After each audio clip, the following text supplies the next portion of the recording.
Look, let's be completely honest with each other for a second. When you think about the most powerful person in the world, you probably picture whoever is sitting behind the resolute desk in the Oval Office. We're taught from the time we're kids that the president runs the show. But what if that's just a really comforting bedtime story we tell ourselves so we don't have to look at the dark, messy reality of how the world actually works? Think about November 22nd, 1963, Dallas, Texas. Bright sun, an open-top car, and then, in a fraction of a second, everything changes. The official story says it was just one angry, lonely guy with a cheap rifle, a guy named Lee Harvey Oswald.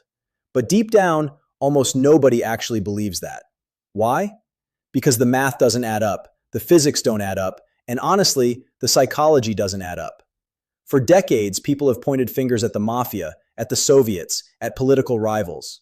But if you want to know what really happened, you have to look past the smoke and mirrors of Dealey Plaza. You have to look at the brutal, secret war that was happening behind closed doors between the youngest president in American history and the most terrifyingly powerful intelligence agency ever created, the CIA. This isn't just some wild conspiracy theory born on a shady internet forum. This is a story written in actual, declassified documents, Senate investigations, and the cold, hard reality of a power struggle that got completely out of hand. Let's roll back the clock a bit so you can see how we got there.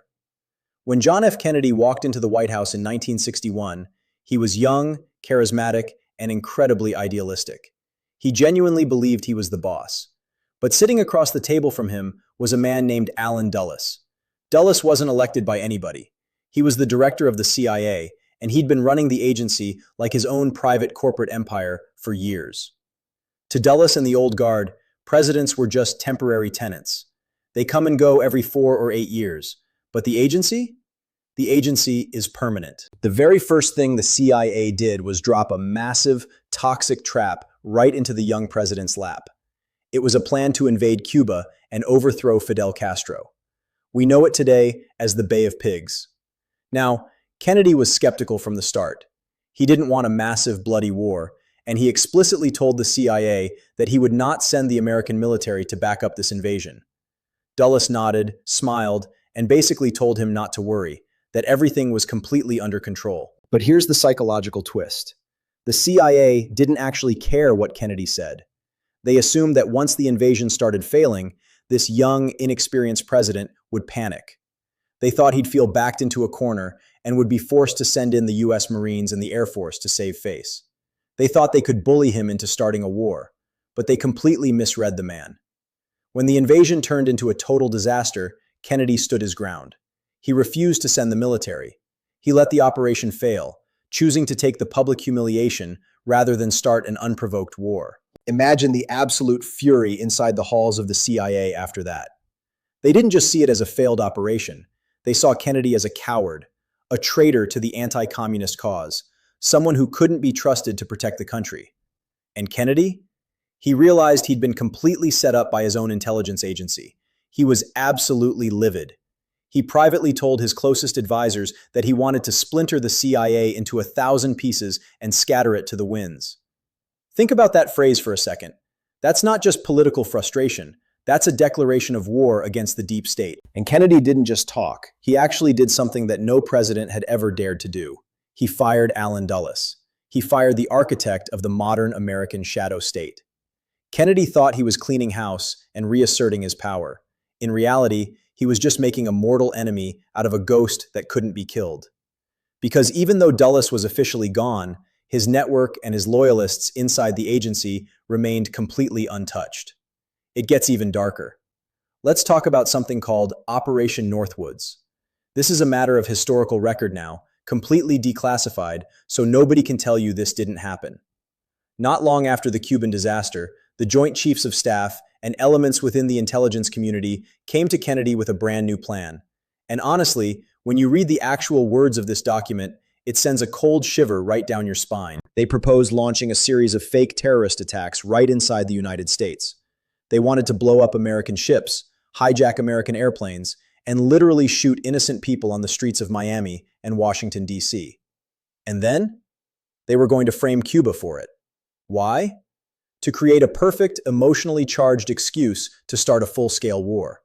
They were completely willing to sacrifice American citizens on the altar of geopolitics. Kennedy looked at this plan, looked at the generals and intelligence chiefs who brought it to him, and he said, absolutely not.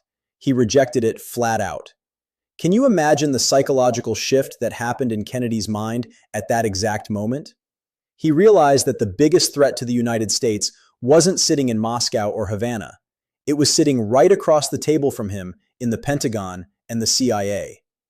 He realized he was dealing with people who had completely lost their humanity in the pursuit of absolute control. Then came October 1962, the Cuban Missile Crisis.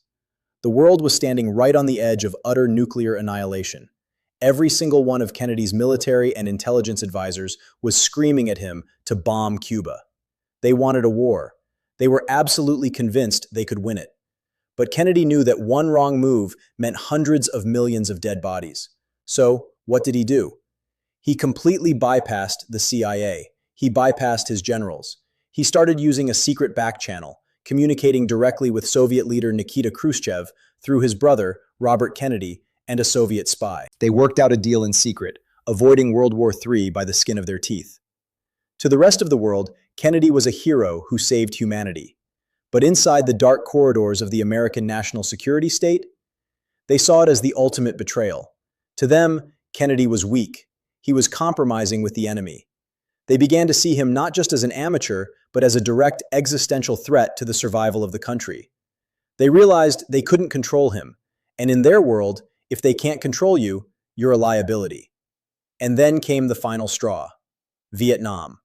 The CIA and the military-industrial complex were heavily invested in expanding the conflict in Southeast Asia. There was an absolute fortune to be made in weapons, logistics, and black budget operations, not to mention the massive amount of geopolitical leverage to be gained. But Kennedy was looking at the reports, seeing the body bags starting to come home, and he decided he was done playing their game. In October 1963, just 1 month before his trip to Dallas, Kennedy signed National Security Action Memorandum number 263. This document ordered the withdrawal of 1,000 American military advisors from Vietnam by the end of the year, with the ultimate goal of pulling out completely by 1965. Think about the timing here. If Kennedy lived, the Vietnam War, as we know it, probably wouldn't have happened. Millions of lives would have been saved, but billions of dollars would have been lost by the people who profit from forever wars. The agency and the war machine couldn't let that happen. He was directly cutting off their money and their power. Now, let's look at what happened immediately after Dallas, because this is where the evidence gets really hard to ignore. The moment Kennedy was pronounced dead, his vice president, Lyndon B. Johnson, took the oath of office. And one of the very first things Johnson did behind closed doors was quietly reverse Kennedy's policy on Vietnam. He completely canceled the withdrawal. Instead, he escalated the war, sending hundreds of thousands of young American kids into the jungle. The war machine got exactly what it wanted, right on schedule. But look at who Johnson appointed to run the official investigation into Kennedy's death: the Warren Commission. Out of all the people in the United States, who do you think was chosen to be the dominant, driving force behind the investigation into the president's murder? Allen Dulles, the very man Kennedy had fired, the man who hated him more than anyone else on the planet. It's almost funny, in a sick, twisted way. It's like asking the primary suspect to lead the police investigation. Dulles completely controlled the flow of information to the commission. He made sure that any evidence pointing away from a lone gunman was buried, altered, or completely destroyed. Look, think about Lee Harvey Oswald for a second. The official story says he was a radical communist who defected to the Soviet Union and then came back to kill the president. But if you look at his actual files, the guy has the fingerprints of the CIA all over him. He was trained in radar operations at a top-secret military base where the CIA flew U-2 spy planes.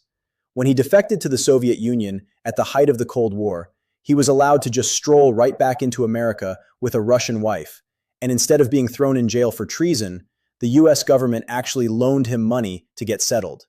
Then, he moved to New Orleans and shared an office building with a guy named Guy Bannister, a former FBI agent and intense anti-communist who was running weapons for CIA-backed Cuban exiles. Does that sound like a lonely, isolated communist to you? Or does it sound like a low-level intelligence asset being set up to take the fall?